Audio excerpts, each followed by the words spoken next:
Hi friends, welcome to Jaya's garden. இப்போ என்ன நம்ம சமையல் பண்ண போகிறோம் அப்படிங்கிறத பார்க்கறதுக்கு முன்னாடி ஜெயாஸ் கார்டனை நீங்கள் ஃபஸ்ட் டைம் பார்க்குறீங்க அப்படின்னா கண்டிப்பாக சப்ஸ்கிரைப் பண்ணிக்கோங்க. அப்படியே பக்கத்தில் இருக்கக்கூடிய பெல் ஐக்கான ஆல் ஆப்ஷன் போட்டு வச்சுக்கோங்க. ஒரு மண் பாத்திரம் வச்சுருக்கேன், ஒரு ஸ்பூன் ஆயில் விட்டுருக்கேன், கடுகு, சீரகம், உளுந்தம்பருப்பு இல்லாமல் நான் எந்த சமையலுமே பண்ணுறது இல்லைங்க. ஸோ நிறைய உளுந்து எல்லாத்துலேயும் சேர்த்துக்குவேன். அது வாயில் வந்தாவே சும்மா நல்லா கடுகடுன்னு கிடைக்கிறப்ப ரொம்பவே ருசியாக இருக்கும். நீங்களும் இது மாதிரி எல்லா சமையல்லையும் மெயினாக துவையல் ஐட்டம், அதுக்கப்புறம் கூட்டு ஐட்டம்லாம் நிறைய உளுந்தம்பருப்பு சேர்த்துக்கோங்க.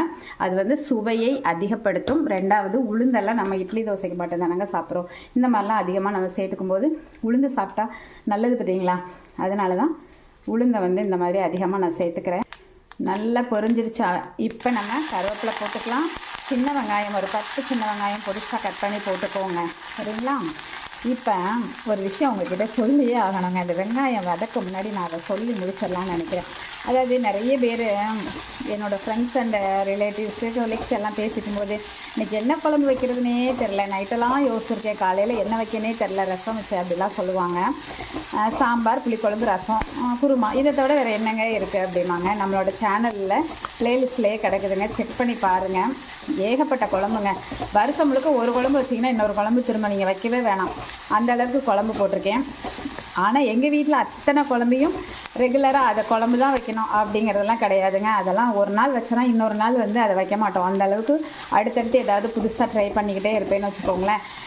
மேக்ஸிமம் மாடி தோட்டத்தில் காய் பறிக்கிறனால இந்த காய்களை நம்ம சாப்பிட்டே ஆகணும்ல. வேலை பார்க்குறது முக்கியம் கிடையாது, அதெல்லாம் நம்ம உள்ளுக்குள்ளே கொண்டு போகணுமே, அதுதானே முக்கியம். அதனால் என்ன பண்ணுறதுனா, இப்போப்பெல்லாம் குழம்பு ஐட்டம்ஸ்க்கு பதிலாக கூட்டு வச்சுருது. ஒரு கூட்டு, ஒரு ஃப்ரை, ஒரு துவையல் அப்படி வச்சோன்னு வச்சுக்கோங்களேன். இல்லை 2 பொரியல், ஒரு கூட்டு வச்சோம்னா அந்த கூட்டை போட்டு சாப்பிட்றலாம் அப்படின்னு சொல்லிட்டு கொஞ்சம் அப்படி என்ன சொல்கிறது, செம்மி சாலிடாக, ரொம்ப அப்படி கட்டியாக வைக்காமல் செம்மி சாலிடாக வச்சிட்டோம்னா ஊற்றி சாப்பிட்ற மாதிரி. இப்போலாம் நிறைய நாள் காய் நிறைய மாடி தோட்டத்தில் வருதுன்னு சொல்லிட்டு இந்த மாதிரி தாங்க நான் பண்ணுறேன்.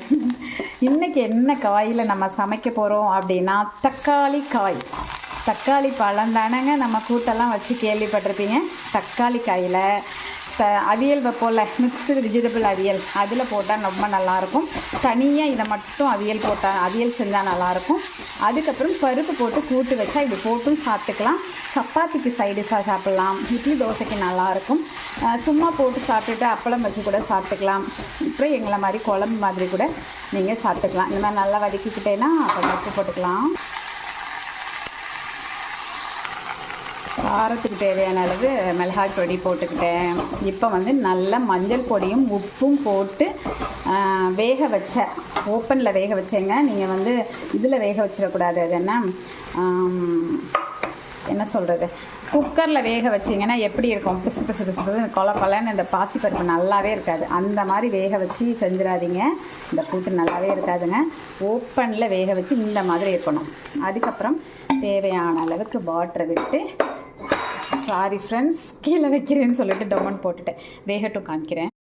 நல்லா அட்டகாசமாக ரெடி ஆகிடுச்சு ஃப்ரெண்ட்ஸ். இந்த கன்சிஸ்டன்சியில் நான் வச்சுருக்கேன். ஏன் அப்படின்னா நாங்கள் கூட்டாக தான் போட்டு சாப்பிட போகிறோங்கிறதுனால வச்சுருக்கேன். நீங்கள் கெட்டியாக வச்சுக்கோங்க. இந்த ஸ்டேஜில் தேங்காய் சீரகம் அரைச்சி விடலாம். ஆனால் நிறைய தேங்காய் போட்டிங்கன்னா நல்லா இருக்காது, ஒரு அரைச்சில் அந்த அளவு போட்டால் போதும். ஓகே ஃப்ரெண்ட்ஸ், இந்த வீடியோ உங்களுக்கு பிடிச்சிருந்தது அப்படின்னா கண்டிப்பாக லைக் பண்ணுங்கள், ஷேர் பண்ணுங்கள், கமெண்ட் பண்ணுங்கள். மறக்காமல் சேனலை சப்ஸ்கிரைப் பண்ணி சப்போர்ட் பண்ணுங்கள். அச்சோ ஒன்று சொல்ல மறந்துட்டேனே, நீங்களும் இது மாதிரியெல்லாம் மாடி தோட்டத்தில் பறித்து சாப்பிட்ணும் அப்படின்னு ஆசைப்பட்டீங்கன்னா கண்டிப்பாக தக்காளியை நீங்கள் மார்க்கெட்டில் வாங்குறத அப்படி பிதுக்கி விட்டிங்கனாவே தக்காளி வந்துடுங்க. ஆனால் தக்காளி காய் மார்க்கெட்டில் கிடைக்குமா? கிடைக்காது பார்த்தீங்களா. ஸோ நீங்கள் வீட்டில் மாடி தோட்டம் வச்சிங்கன்னா மட்டும்தான் இந்த மாதிரியெல்லாம் சாப்பிட முடியும்.